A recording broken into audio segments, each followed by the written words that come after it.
Supreme court ने जमीन पर मालिक को बगैर मुआवजे के रोड बनाने पर हुकूमत पंजाब पर 10 लाख हर्जाना आयद कर दिया। अदालत ने हर्जाने की रकम भी जमीन मालिक को अदा करने की हिदायत कर दी। तफसीलात इस रिपोर्ट में।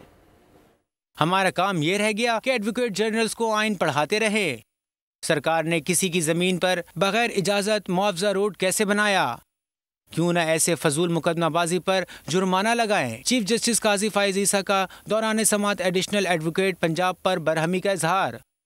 चीफ जस्टिस ने इस्तफसार किया कि एडिशनल एडवोकेट जनरल की ड्यूटी क्या है, कैसे इस तरह फजूल दरख्वास्त दायर की। हकीकी मुकदमात साइड लाइन करके फजूल और गलत मुकदमात फाइल किए जाते हैं। फजूल मुकदमात फाइल करके अवामी वसाइल के साथ साथ अदालती वक्त का ज़िया किया जा रहा है। अदालत ने पंजाब हुकूमत की अपील मुस्तरद करते हुए जमीन मालिक को मुआवजे की रकम अदा करने और हुकूमत पंजाब को 30 दिन में जमीन की मौजूदा रेट के मुताबिक रकम की अदायगी का हुक्म दे दिया। हुकूमत ने गुजरांवाला में शहरी की जमीन पर 2007 में रोड बनाया था।